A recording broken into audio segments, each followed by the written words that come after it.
It's Reality Check with Craig Price.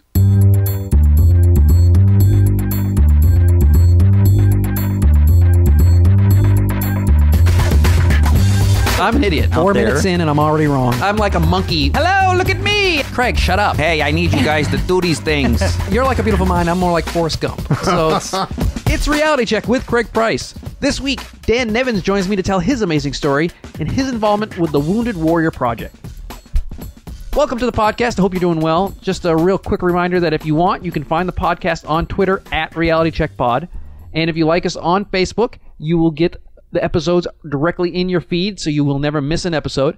But I want to get past all that and get right into today's show, because if you are listening to this the day it comes out, and why wouldn't you, I am currently at the National Speakers Association's annual convention in Philadelphia.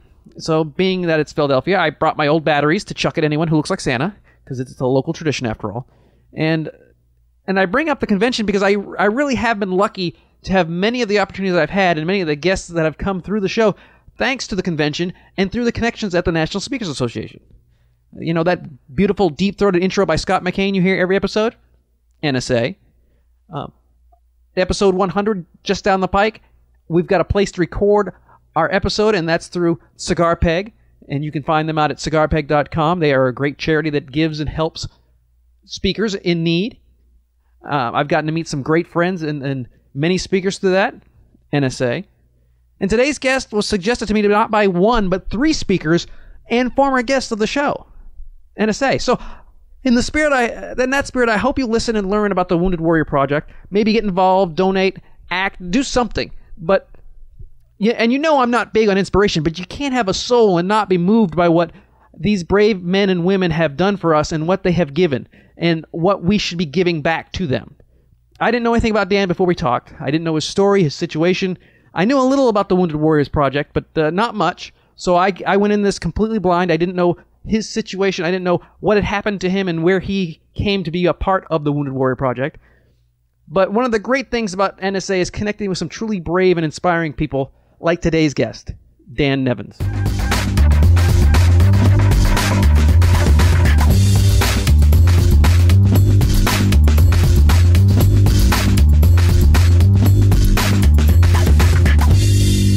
So I'm assuming that you've been in the military. Yes, 15 years. 15 years in the military. What's your background in the military? Army? Army, yes, sir. So I enlisted in 91 when I was a senior in high school to fight in the Gulf War. And for those of us who remember back that far, it was over. The 11-day ground war was over before I even graduated high school and even left for training. But I still stayed in, and I, under my commitment, I spent 8 years active duty, 4 in Germany, and then another 4 at Fort Bragg, North Carolina. And then I got out because all peacetime service, and that's not necessarily the reason I joined. I mean, I loved every minute of what I did, especially at Fort Bragg, being a paratrooper, and that lifestyle was very cool. But I just wanted to move on to the next chapter of my life. So I got out and simultaneously enlisted in the National Guard.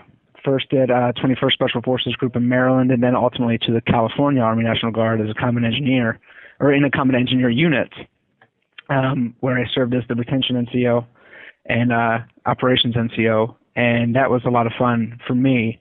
But that was, 1 week in a month while I went to school, and then I was deployed in 2004, early 2004, to Operation Iraqi Freedom 2. So what does a combat engineer do? Well, combat engineers are really, now I wasn't a combat engineer, I was a mechanic, a 63 Bravo, and I ultimately became 11 Bravo infantryman. But it was a combat engineer basically builds runways. So they go in first, kind of ahead of the infantry, clear, make landing strips for airplanes, kind of sets up the battlefield, demolishes trees and whatever obstacles are in the way. But the engineer force in general does horizontal construction, i.e. roads, vertical construction, houses, buildings, you name it. So also bridges and things so you can get to the road that you're going to do. Okay. Exactly. All right. I just wanted to get a little clarification because, as a non-military person, though I come from a military family, my brother was in the National Guard for years. One of my uncles was a general. So it's one of these things where I'm well aware of the importance of the military, but I also knew that if I had gone, I would have been Private Pyle in Full Metal Jacket. In Full Metal Jacket, they would have all gotten their soap and their ropes together and beaten the crap out of me. So, but so you go to Iraq, and what happens over there? So I was a squad leader in Task Force Tacoma. My combat engineer unit from California was attached to 81st Brigade Combat Team out of Fort Lewis in Washington State, and we deployed over to Iraq. And they took one California company of engineers, that was us, another California company of tanks, a tank company, and then one platoon of scouts from the 81st Brigade Combat Team, and made Task Force Tacoma. So we were responsible for the security of LSA Anaconda, or Balad Air Base, depending on what service you're in, what you call it. Basically the logistical hub for the theater of operations. So we were the guys chasing down bad guys and kicking in doors and things like that. And it was something that, it was kind of weird because I never expected to be deployed from the National Guard, because when I was active duty, that's not the mission of the National Guard. Isn't predominantly a wartime mission. It's predominantly a peacetime mission, taking care of your state and disaster like relief kind of thing. Exactly. You don't even think about the possibility of being deployed in wartime, and especially to be the tip of the spear, if you will. So it was a little paradigm shift for me, but it was it felt good because that's originally why I joined, was to fight, to put whatever, I don't know where it came from, but I just felt compelled to serve and to be a part of it. So I got to be a squad leader, which is, in my opinion, the best job in the Army, to a bunch of people in a provisional infantry battalion, brigade combat team. So it was a lot of fun. I met some of the best people that I'll ever meet, and had amazing experiences and amazing friendships. And I ultimately was wounded pretty severely in Iraq and had to cut my tour short by a few months, but no regrets at all. And for those of you who don't recognize, this is Dan Nevins with the Wounded Warriors Project, and that wound that you suffered is probably the main reason that you're involved with the Wounded Warriors Project to begin with. No, exactly. So, yeah, for me, November 10th, 2004, it's what I call my Alive Day, and I'm not alone in that. It's a very common term. I came very close to dying. It was 4 a.m. We had, for those of us who remember, the Battle of Fallujah was going on. There were coordinated assaults ongoing throughout the theater. So I was not in Fallujah, but the Battle of Fallujah started on November 7th. It was very, very, very intense, many, many days of fighting. Mostly Marines, a lot of Army kind of surplus, kind of being attached to the Marine Corps force. But I remember we got intel that there was going to be an assault on LSA Anaconda, so we did what we were supposed to do. We made an operations plan. I remember doing pre-combat checks. About 3 o'clock in the morning on November 10th, we rolled out of the main gates of LSA Anaconda at 0400 hours. It was pitch black outside. Zero visibility, no moon. And I remember we headed out. We took a right on Route Dover, which is a paved road, and we took a left on a not-so-well-traveled dirt road en route to what was going to be our dismount site. And not even a kilometer down that road, I'll never forget, as we bounced carefully down that kind of pitiful dirt road in complete darkness, my head was bowed in prayer like it was before every mission, and then boom, the silence of that pre-dawn was destroyed by the deafening blast. It sent my 18,000-pound vehicle about 6 feet in the air in a ball of fire. So you it lifted right off the ground? And oh, yeah. And did it flip? It did not flip over. It landed back on the wheels. Oh, wow. And I might have been knocked out in that blast for maybe a couple seconds. And when I opened my eyes, I realized that I was actually ejected from the vehicle. But my legs remained caught in the twisted and kind of burning wreckage that used to be the floorboard and undercarriage of the vehicle. And I remember a lot of things. Kind of, at first I couldn't really hear, I couldn't really see, but there was some fire from the leftover from the blast, and I could tell the air was full of smoke. I kind of realized what had happened. I didn't realize that I was hurt right away, but I knew my legs were trapped in the vehicle, and I was outside of the vehicle, and I couldn't take them out. And I remember my first instinct was to stop, look, and listen, okay, what's going on? I'm listening for a follow-on ambush, and thank God there was no follow-on ambush, but, I looked forward to the driver's compartment of my vehicle, and I could see a little better now. The dust was settling, and the fire was providing enough light to kind of make out what was going on, and I noticed that my good friend Sergeant First Class Mike Idolini, who was driving the vehicle, had made the ultimate sacrifice that morning. And I'm just trying to process that, and I'm looking around, and I'm watching my team move with tactical proficiency, securing the perimeter, doing everything they're supposed to do, and I'm realizing that, okay, I better check myself out. And my first instinct is, we're all trained to start with our head when we're checking ourselves out for injuries, and I reached up and grabbed my helmet, and it came apart in two pieces in my hand. Oh, wow. And I realized that wasn't a great start, but, I was conscious, and that's a good thing. I was going to say, it's the little things at that point that, the fact that it's the helmet is in two pieces, but hopefully your head is in one. Right, exactly. Is a major, no matter what kind of injuries you sustain, that's a kind of a good thing. Right up. Exactly. It's a very good thing. Now, were you hit? You know what? Was it an IED or was it a rocket propelled grenade, or do you know what happened, or you just all? I do.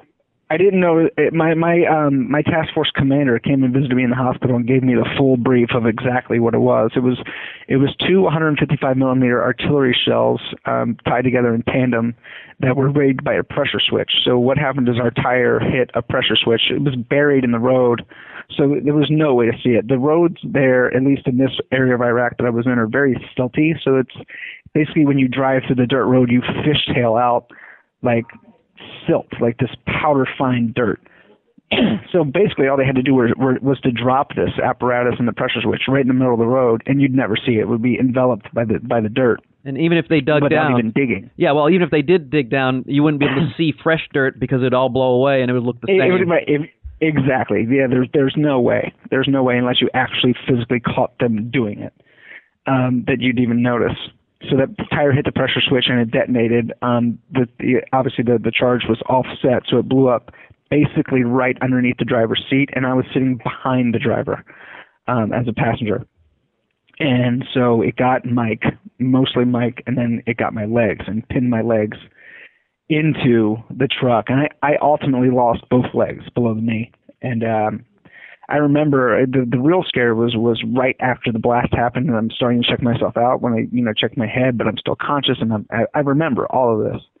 And when I reached up for my legs trying to check those out, I felt that unmistakable arterial blood spurt with every beat of my heart, and that's when I knew I was done. I was like, this is not good. I'm probably going to die right here. So for some reason, as I was like making my peace with God, I'm doing all these things, I realized, okay, well, I'm still conscious. I better not waste any more time and start going to work, trying to at least slow the bleeding down. And I put my hand into the wound. My thigh was basically severed almost in half to the femur, but the piece of shrapnel was still lodged in there. So I just pressed as hard as I could against that shrapnel and the artery a little bit closer to my heart. And I was able to slow the bleeding enough in time for the medic to arrive. And thankfully, in no time, I had a tourniquet on my leg and an IV in my arm, and I was watching my team remove my legs from the vehicle. I mean, my thoughts started to change. Like, hey, maybe I'm going to be okay. Maybe I'll be fine. Okay, maybe it's not as bad as it looked. But and then when I noticed them, when they finally freed my legs from the truck, I mean, they were a mess and kind of barely hanging on. And when they moved them over to the stretcher, I knew that I was done. I knew that I was going to be saying goodbye to those folks and being evacuated ultimately back home, which I did, and I spent 7 days at Landstuhl Regional Medical Center. And for those listening that don't know, that's basically the heartbeat for the theater. So everyone that's injured or wounded goes into Landstuhl.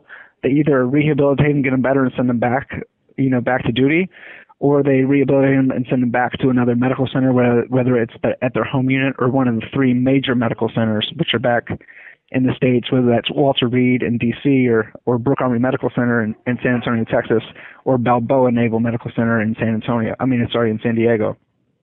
So I ultimately made it back to Walter Reed, where I spent 18 months and 30-some-odd surgeries. Wow. And so when you wake up after after you have the surgery to I guess clean up the loose end, so to speak, and quite frankly, you're making it very hard for me, because normally my job is to make smart ass comments, and you really can't after that. Yeah, you can. I can take it. Yeah. No. Yeah. I mean, I just can't, because I'm sitting there going, oh my God, as you're listening to it, you're thinking, what would I do? And I have a problem when I have bad knees. I have a problem when I go to the movies for too long. And here, how can I complain? It's one of those things. So where did you meet the Wounded Warrior Project? Is that because are they part of the government or are they No, it is a 501c3 nonprofit, funded 100% by private America.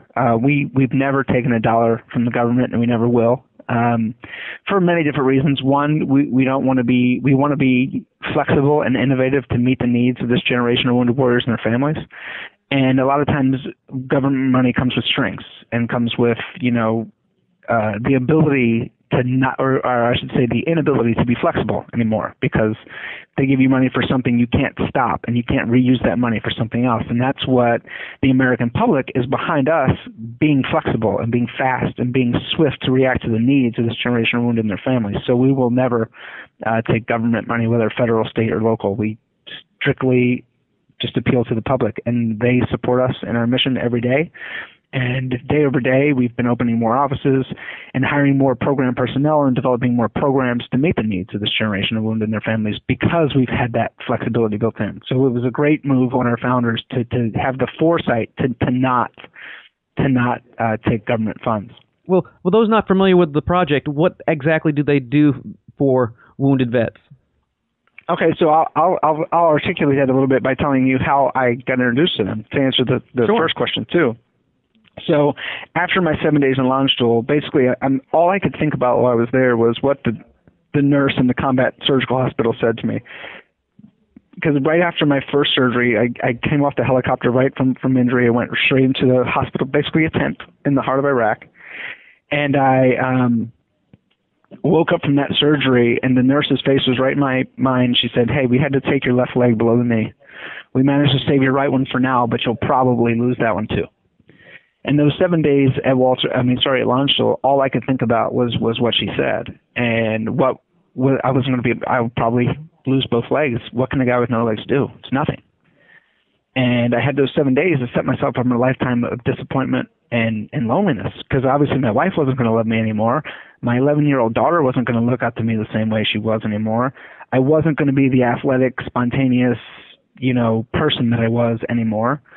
So finally, I get to Walter Reed after 7 days at Landstuhl, because it was very, very busy at Landstuhl, because the Battle of Fallujah had that place full of Marines and soldiers. I finally got my trip back, and I had my welcome to Walter Reed surgery. And the next day, which was the most painful experience of my life, and the next day I woke up and thinking that my life was over. And if my life was going to be anything like the last 7 days, and I think Mike got the better deal. And I didn't want to be there anymore. I didn't want to deal with it. The pain was intense. The idea that I wasn't going to be the same person ever again was intense, and it was too much to deal with. And then my nurse came in, and she said, "There's somebody here I think you should see." And in comes one of the founders of Wounded Warrior Project with a backpack. And it sounds so insignificant, but when you get hurt overseas, they cut everything you own off your body, and they send you. And I was living for 7 days with a hospital gown to my name. And the backpack had, we'd all take for granted what's inside of it. There were shorts, T-shirts, a phone card to call home, the old calling cards. You remember those? Yeah. CDs, CD player, a deck of playing cards, a toiletry kit with soap and toothpaste and a toothbrush, which I hadn't brushed my teeth in 7 days, and I was about to see my wife for the first time, so that was really important. It was basically a backpack that was built by one of our founders who had lived that experience in Somalia. He was badly burned and spent that time away from his family, so he had the idea to start building these backpacks with the stuff that he wished he had when he was that person in the hospital room. And it was probably the most significant gift I've ever received, and probably ever will receive. And then 2 weeks later, they were back in my room, and I was in miserable shape. One leg was gone. The other one, I had saved my other leg for 3 years, and they ultimately took it off, which was the best decision I ever made. I know that sounds really weird, but it was. It was ridiculously painful. But, I'm looking like a mess. I've had surgery every other day, and I'm like death warmed over. And they come in my room and say, "Hey, we're going to take a bunch of wounded warriors out west skiing next month, and we want you to go." And I was looking at them, and I was mad, viscerally angry. I'm like, how can you say that to me? Can you not see the condition I'm in? And they brought in somebody who was just like me, who was, a couple months down the road, who was walking and talking, having a good time. And I was like, wow, okay, it does get better. And they said, "Listen," and I'll never forget this. They said, if the hospital clears you to go, we have the best adaptive equipment in the world. We have the best adaptive instructors in the world. If they'll clear you to go medically, we'll get you to the bottom of the mountain. And that was the first time in those probably 3 weeks to that point, that had ever even considered the possibility of not being stuck in the hospital bed. And that moment changed my life. And so, if I can put it in simple terms, the Wounded Warrior Project is the first hand of going back to normal, to what life was, because it can feel a little overwhelming. Well, it's obviously overwhelming when you have physical injuries, but it's not just, they don't just cater to amputees and physical injuries as well. I understand that the PTSD is one of the largest issues that they exactly. face. No, absolutely. And the great thing is I've got to see this organization grow over the last, almost 9 years for me. The organization, we're celebrating our 10-year anniversary this year. So the organization hasn't been around that long. But today, so when I got hurt, we had a backpack program, benefits counseling, which is probably the hallmark of why we started this, to do it right, to change the way we administer benefit service to a generation of wounded warriors. Do it at their bedside so they don't have to fight for years and years with the VA to figure it out. Let's get it done right. And then there was adaptive sports, which I kind of touched on briefly with snowboarding for me. And today we have 18 different programs. 18 different programs that help heal the body, help heal the mind, encourage economic empowerment, whether that's through educational opportunities or employment opportunities, and also encourage engagement with one another as warriors, because it's something we all thought we left on the battlefield when we got hurt, or when we transitioned out of the military to civilian life, and engagement with our families, and engagement with our communities when we make that transition from military to civilian. And to answer your question, there's been 50 some odd thousand physically wounded from the war on terror, whether it's Iraq or Afghanistan.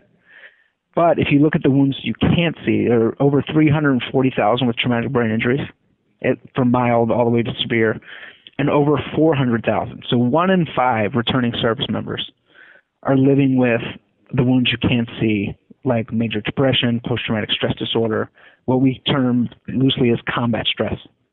And those wounds that you can't see, I think, are the most important for us as an organization to be talking about, because it's very obvious when someone loses a limb or is severely burned, or or severely physically wounded, where maybe it's a spinal cord injury. Those wounds are so right in front of you, you can't help but take action to physically rehabilitate someone. It's not easy, but for lack of a better word, it's easy compared to treating the wounds that you can't see. I was going to say, I think one of the most important things that they do, the Wounded Warrior Project does, is it takes the stigma off, or at least it's working to get the stigma of PTSD away, because it used to be shell shock and other names for it.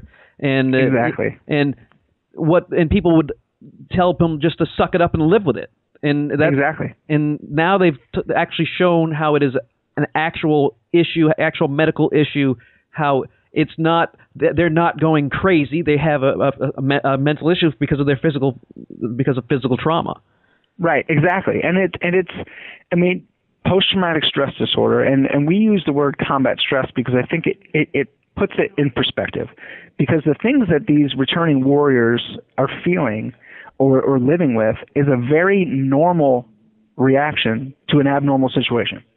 These service members are asked to perform duties and do things that are well outside the scope of what most people, especially in an amazing country like this, are prepared to even think about doing or having their sons and daughters do.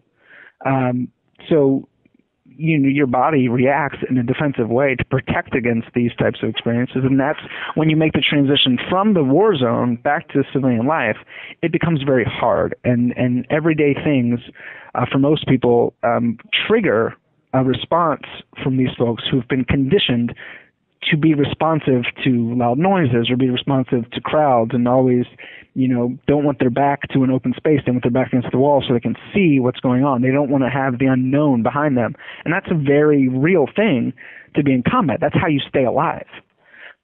So you can't just turn the switch off when you go back home. So that's what we're just making people know that there is no stigma. There shouldn't be a stigma. We asked you as a nation to go do this. And now we need to be here for you when you come back and help give you the tools to deal and learn how to, different coping mechanisms so you can eventually get that switch to the off position. And the thing is, if you're not talking about it, you'll never get it there. And things have improved because since Vietnam, I mean, when Vietnam, they were coming back and getting, people were calling them baby killers and spitting on them and treating them like garbage. And after they just went and fought for their country, regardless of whether the war was right or wrong, just like with Iraq, regardless if it's right or wrong. So I think that thankfully there was a lot more support this time around. There should have been support all along. But absolutely. How do the Wounded Warrior Project find the wounded warriors? I mean, if someone has PTSD, if they have combat stress, how can they get in contact with the Wounded Warrior Project, or do you have a deal with the hospitals to be part of their rehab assignment? We are to answer that question, we have personnel in all of the major medical centers. And we have personnel at the VA polytrauma centers that deal with the most severely wounded. So that part is kind of locked up.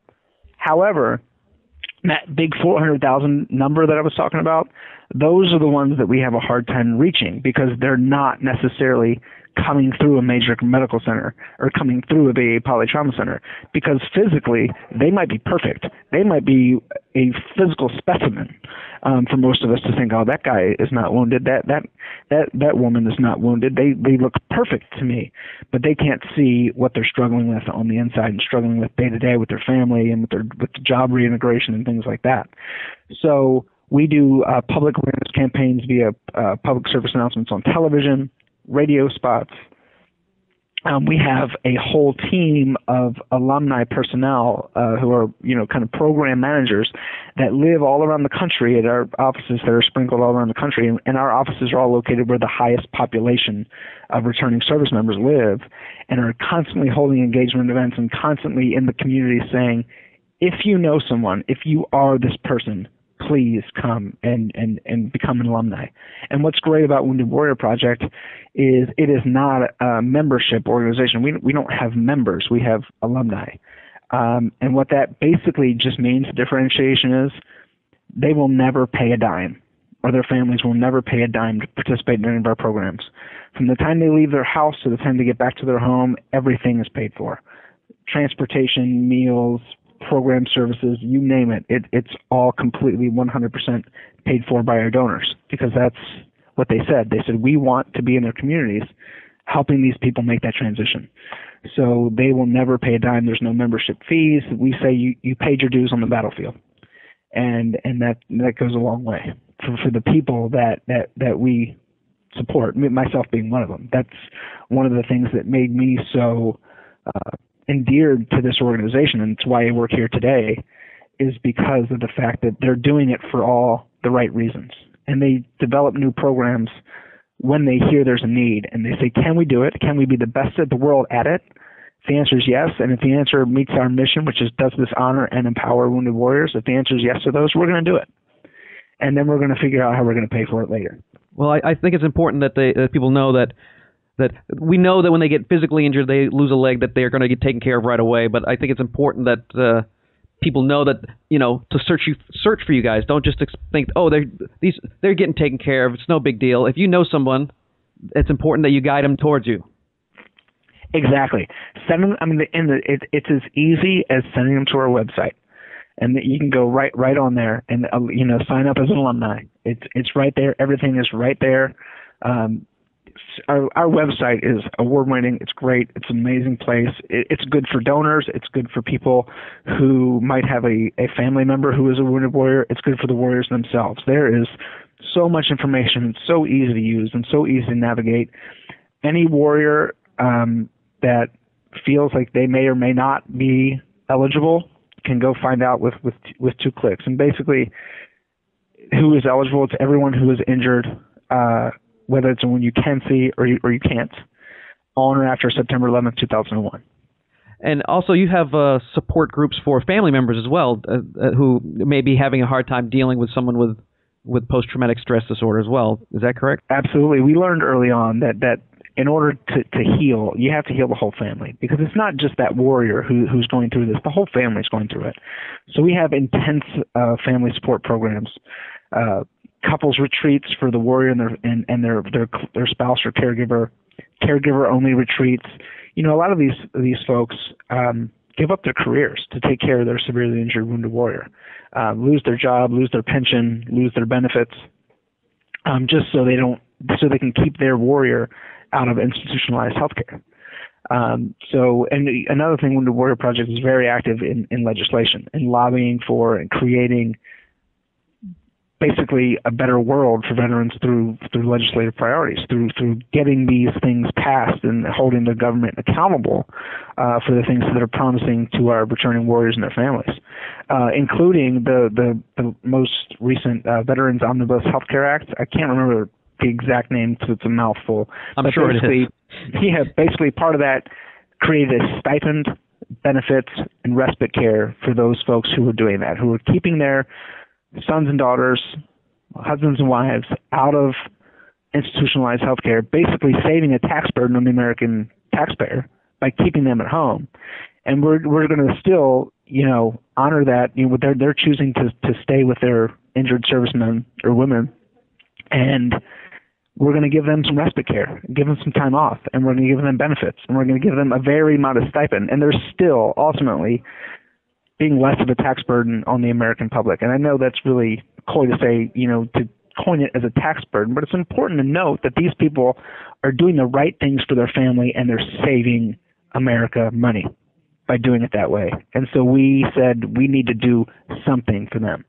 So there's so many things we do for the family. We learned early on that, like I said, you have to heal the family as a unit. Well, Dan, I certainly appreciate your sacrifice and your service. You personally, working for Wounded Warriors, you speak at a lot of events. What kind of events would you be speaking at? We speak. I'm the director of a program we started called Warriors Speak, and we speak all over the country to any different civic groups, to usually larger audiences. Maybe it's a corporate retreat and people want to hear something about perspective, or basically anything from a keynote address to. I just spoke to 70,000 people in Utah at the Stadium of Fire. That was my largest audience, but it's nothing for our team to go speak to 1,000, 2,000 people, whether they're at a company, a civic organization, a few hundred people probably at minimum, to basically say their own story of, this is what happened to me, this is the experience that I had, this is what Wounded Warrior Project did for me, and this is what Wounded Warrior Project does as a whole. And it ultimately wins for everyone, because most of the time, what those people that hear these messages are left with is perspective. Perspective that, and like you said, you're talking about a movie in your bad knees, and you know what? As a caveat, pain is pain. So I hear you all day long. Yeah, but certain pain is wine, and other pain is actual sacrifice. So there is context, like you said, perspective. Right. True, but that's so people leave these talks with that perspective. Good. And, it kind of puts things in perspective for them that what, my day could be a lot worse. And the good news, too, is that these people who are having these horrible days, there's somebody there reaching the hand out for them and kind of being the warrior on the bottom of our logo. If you've all seen our logo, it's one warrior carrying another off the battlefield. And what's really cool is when we all get hurt, we all identify with the guy being carried or the girl being carried off the battlefield. And today, and most warriors that come to our programs, we all relate more with that warrior on the bottom of the logo now. And kind of, throwing the ladder back over the fence for those folks who were in the position you were years ago. And that you get to be the warrior on the bottom saying, it's going to be better. That today is dark, but tomorrow's going to be a little brighter, and it's going to keep getting brighter. And you'll have the life that you've always wanted, the life you had, or if not, one that's even better than that. So that's what's really cool about Wounded Warrior Project is we're here for each other, and I think that makes all the difference.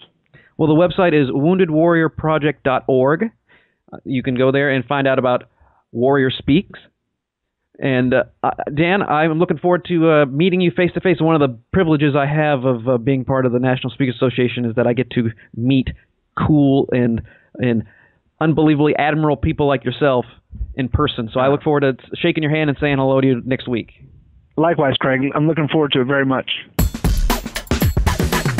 That's our show for this week. Thanks again to Dan for giving up his time for the show.